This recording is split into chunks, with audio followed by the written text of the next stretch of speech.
Hoje nós vamos então dar uma passada de olhos no primeiro capítulo do nosso caderno de padronização. O capítulo se chama Representação. Então vocês entrem aqui no site, entrem na Mediateca e está lá, Caderno de Padronização. Vocês baixem o caderno e então nós vamos começar a falar da representação. Primeiro, desenho técnico tem tipos de linha. Linhas contínuas, linhas tracejadas, linhas traço-ponto. Cada uma tem uma espessura diferente, linhas finas para as coisas vistas, linhas grossas para as coisas cortadas. Linhas tracejadas para aquelas coisas que são a projeção. Quer dizer, uma projeção é quando você está desenhando assim, entre você que está vendo o objeto e o objeto. Se essa linha estiver atrás do objeto ou atrás de mim, ela é uma linha de projeção. Então, ela vai ser tracejada. Né? A gente vai ter linhas de corte, que são o traço-ponto grosso, e linhas de interrupção, que são o traço-ponto fino, que pode ser simples e pode ser duplo. A linha de interrupção, ela vai ser dupla quando você está vendo os dois lados. Então, você tem duas linhas aqui, você está enxergando este lado e este lado, então você tem uma linha dupla. Quando você tem um desenho que ele interrompe aqui na linha de interrupção, então, e não tem nada do lado de cá, então é uma linha simples. Ok, quais são as espessuras de linha que a gente vai utilizar? Eu falei no genérico, linhas finas, linhas grossas. Eu costumo usar apenas uma linha fina e apenas uma linha grossa. A linha fina para as coisas vistas, a linha grossa para as coisas cortadas. Agora, qual que vai ser a espessura dessa linha em milímetros vai depender da escala do seu desenho. Por exemplo, é corriqueiro, você numa escala de 1 para 50, onde você está desenhando a coisa 50 vezes menor do que ela é na realidade, você usar a 0,6 milímetros para a linha grossa e a 0,1 milímetro para a linha fina. Agora, se você tem um detalhezinho naquele desenho, e esse detalhezinho pede duas linhas cortadas muito próximas, elas vão se embolar. Ou então, se o mesmo desenho está na escala de 1 para 500 e não de 1 para 50, essas linhas vão ficar muito próximas e elas vão grudar uma na outra. Nessa hora, então, você vai administrar a espessura da sua linha para que esse embolamento não ocorra. Ok, quando eu coloco aqui a espessura, eu coloquei lá em CAD ou em lapiseira. Em CAD ou em BIM também seriam mais ou menos as mesmas coisas. Agora, isso tudo é muito bem administrado no BIM através de um bom template, né? E através de uma boa administração de como que você quer definir suas linhas de coisas cortadas e de coisas vistas.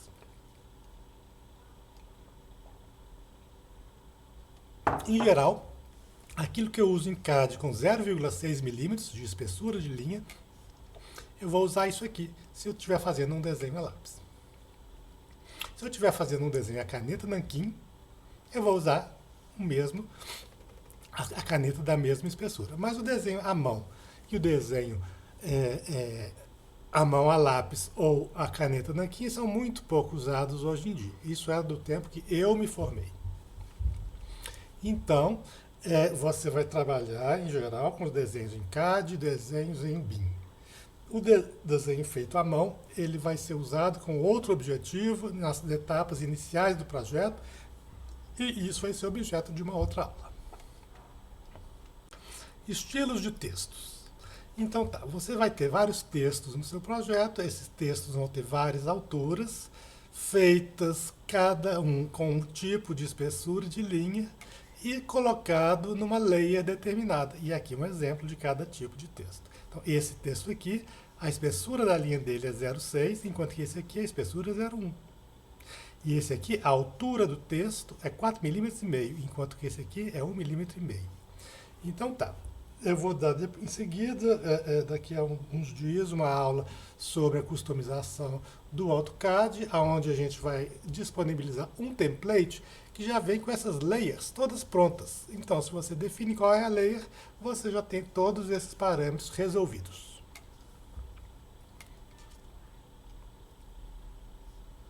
E quais são as layers que estão neste template que está lá no AutoCAD?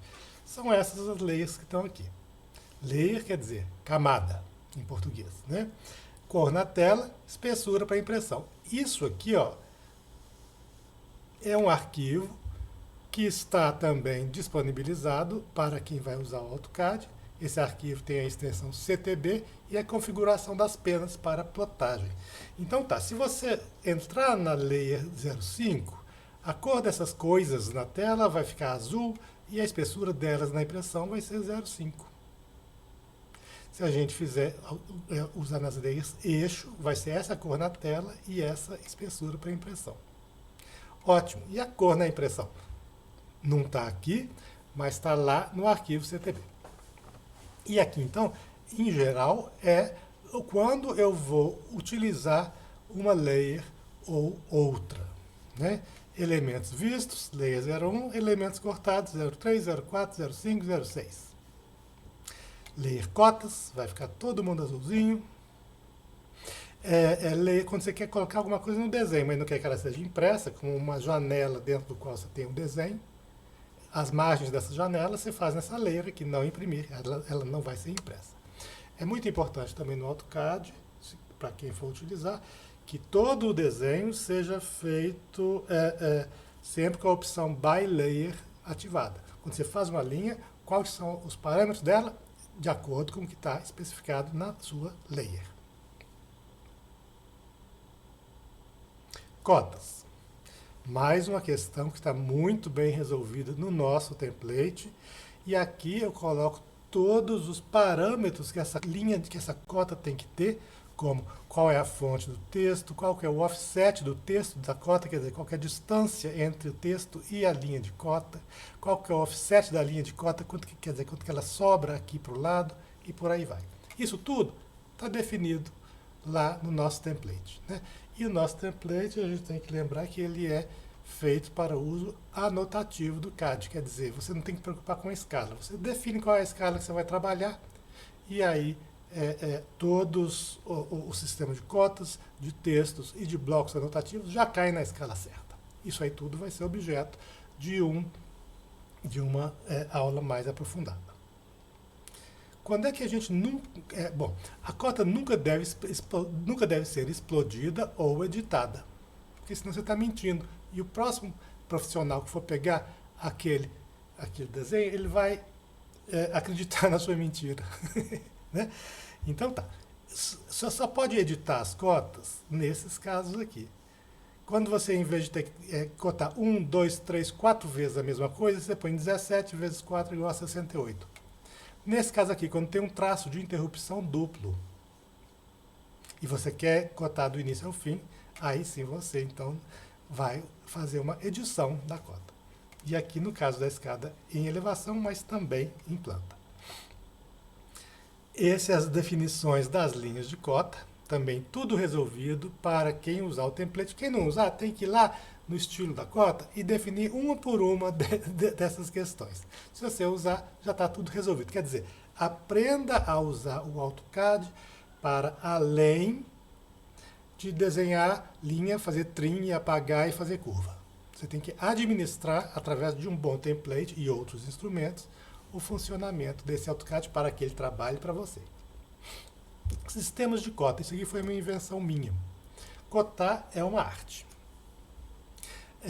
Cotar você vai aprender ao longo do tempo. Aqui é um roteirinho básico que pode ser seguido para que você tenha a condição de fazer todas as suas cotas e não faltar nenhuma cota no seu desenho. Primeiro, eu coto o que e para quê. Eu coto para que as outras pessoas executem meu projeto com aquele tamanho, né? Então tá. Então se tem algum cômodo que não tem uma cota, o cara não vai saber qual que é o tamanho que tem que executar aquele negócio. Então eu montei os sistemas de cota em 5 níveis. Nível 1, cota total. daquela peça. Nível 2, cota total particionada, quer dizer, é uma cota total, mas tem um dente, então eu coto o dente. Nível número 3, paredes e janelas e portas. Os níveis 1, 2 e 3 são cotas que são externas. Ok, nível 4, interna. Parede, vão, parede, vão, parede, vão.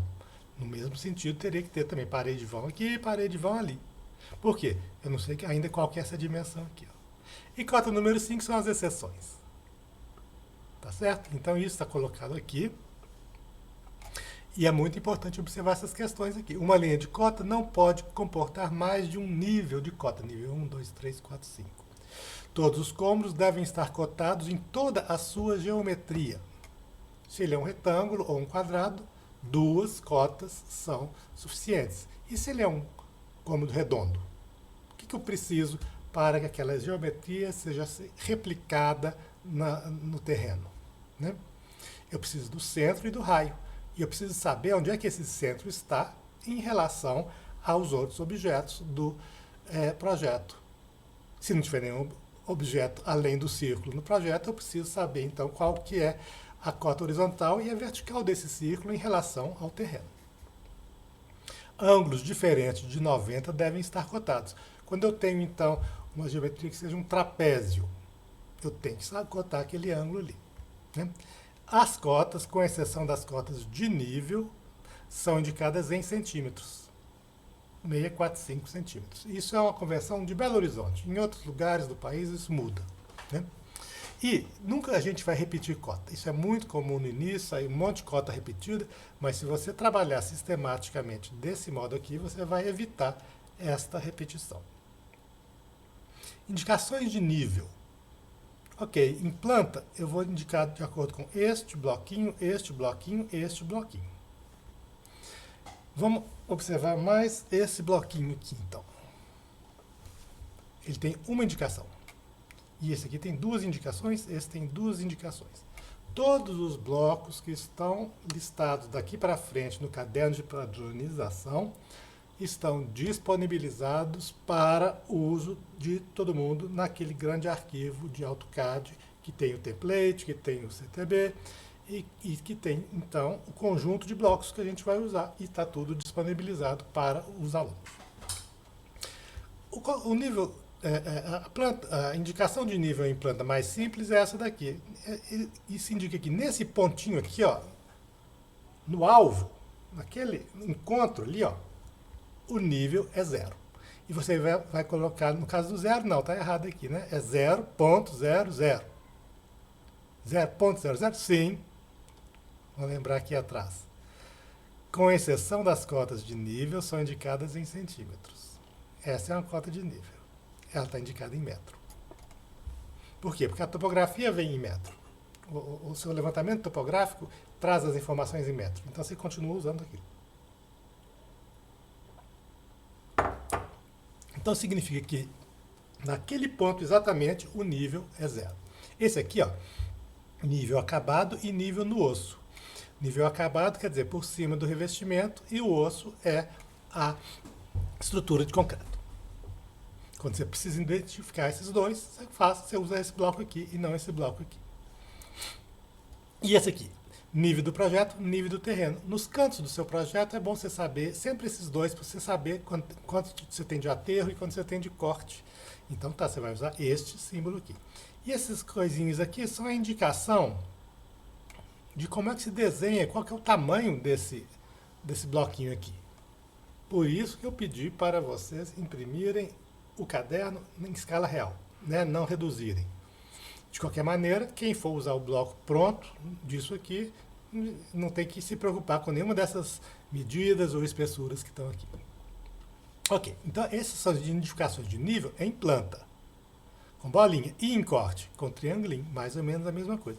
Nível acabado, nível no osso e nível simples. Títulos de desenho. Aí, aqui a gente tem um conjunto de blocos. Esses blocos todos estão disponibilizados. Então a gente tem títulos de planta, títulos de corte, título de elevação, título de detalhe. O título vai ficar sempre pela esquerda, abaixo do desenho, né? E para planta é usado esse bloco aqui, para corte esse aqui, e esses são blocos com atributos. Na hora que você inserir o bloco, ele vai te perguntar qual que é o título, qual que é o número da prancha e qual que é a escala. Aí na hora que o bloco aparece, ele já aparece com essas informações.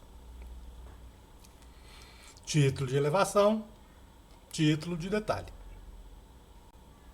Chamadas. O que é a chamada? É quando num desenho você está indicando aonde passa o outro desenho.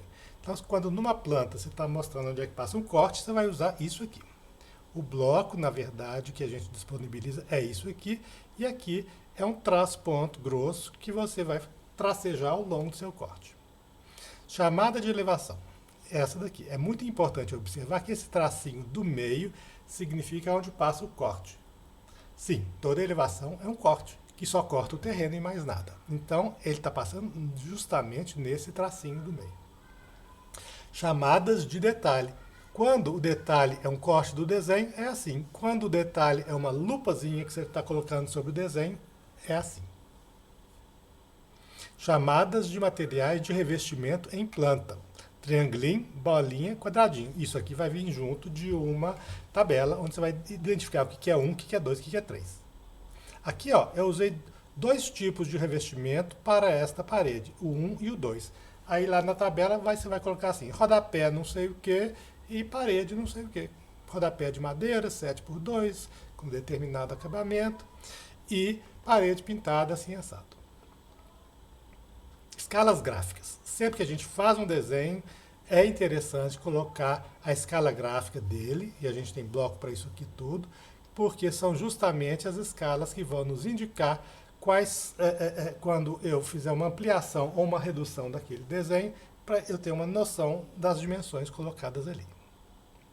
Indicações do terreno em corte. Sempre que eu fizer um corte, eu vou ter um traço grosso que vai ser aonde está passando aquele corte, aquele terreno que foi mexido com um aterro aqui e um corte aqui. O terreno foi cortado aqui e aterrado aqui para a gente gerar uma superfície plana.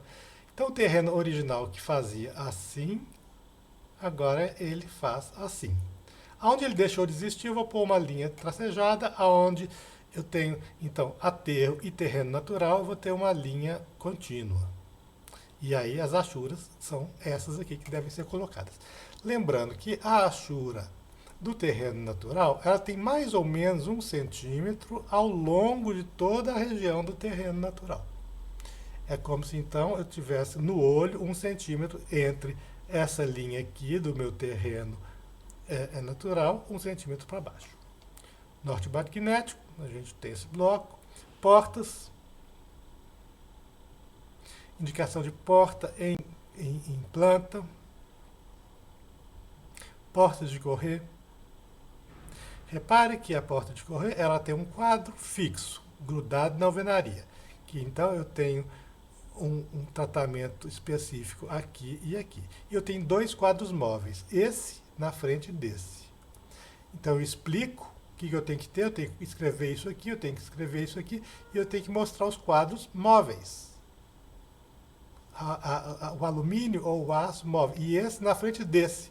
Então, a gente tem que ter bastante cuidado nos tratamentos dos trim que vão acontecer aqui e aqui. Né? Mostrando que essa folha aqui está na frente dessa folha aqui. Mesma coisa para as janelas. Janelas altas em basculante, representação de janela alta. Por que que essa janela daqui está desenhada pontilhada? Porque essa janela ela é alta, ela é uma projeção. Minha planta passou a 1 metro, 1,5 metro e ela está lá a 2 metros. Como eu falei, o corte está aqui, o objeto está aqui e a minha janela está aqui. Então tá, eu estou cortando a parede inteira, não estou deixando de cortar, não estou cortando nenhum buraco de janela, mas eu estou desenhando a projeção dela. E observa aqui nesse caso e aqui nesse caso, quadros fixos, quadros móveis e o tracejado no quadro móvel, explicando como é que funciona a abertura desse negócio. janela máximo ar, rampa. Eu vou fazer uma rampa, o que, que tem que ter na rampa? Tem que ter o S, tem que ter a bolinha, tem que ter o triangulinho. Então aprendam logo o BIM, porque eles fazem isso tudo automático para vocês. O AutoCAD já não. O AutoCAD desenha linhas. O BIM modela objetos. Escadas. Ok. Minha planta passa mais ou menos a 1,20 m. Então eu tenho um traço de interrupção duplo aqui. E o que está para além está pontilhado, porque é projeção. Repare que o traço de interrupção, ele interrompe mesmo. E ele é duplo, porque eu estou mostrando esse lado de cá e esse lado de lá. Então, bolinha, percurso, triangulinho, só na parte que está vista. Numeração de espelhos e guarda-corpo só na parte vista. A parte que tem a projeção, ela só tem a geometria elementar. Achuras que a gente vai usar, né, quando eu estou desenhando um talude em planta, vai ser essa daqui, as mais comuns. A terra, o aterro, a areia e o concreto. Fora essa aqui que é em planta, o resto é em corte. Tabelas de esquadrias. Aí, quando eu tiver que fazer uma tabela de esquadria, eu vou listar quais são as minhas esquadrias aqui. Né? Vamos ver se elas estão listadas aqui. Essa porta aqui, ó, janela 2, J2. E aqui tem a porta 2. E aí eu vou numerar os tipos e fazer uma tabela onde eu vou dar as dimensões, qual que é o sistema de abertura, a localização, o material da estrutura e o material da vedação. Portas, janelas, porta-janela. Porta-janela é aquela porta que vai até no chão, é aquela janela, desculpa, que vai até no chão e que você passa por dentro dela. Né? Tabelas de pontos luminotécnicos, tabelas de pontos elétricos, isso tudo você vai fazer de acordo com a necessidade do seu projeto. Tabelas de representação de alvenaria. Aí é no caso de reforma. Se você está fazendo uma reforma, você está tirando as paredes e mantendo umas e construindo novas. Então você tem que explicar. Você vai explicar dessa maneira. Aqui a alvenaria que vai ser mantida vai ser assim, a que vai sumir vai ser assim e a que é a nova vai ser assim. E aí você desenha dessa maneira nas suas plantas. Tabelas de materiais de revestimento. Né? Aquelas tabelas dos triângulos, bolas e quadradinhos, explicando os revestimentos de parede, piso e teto. Ok, então aqui nós terminamos a primeira etapa do o primeiro capítulo do nosso caderno de padronização.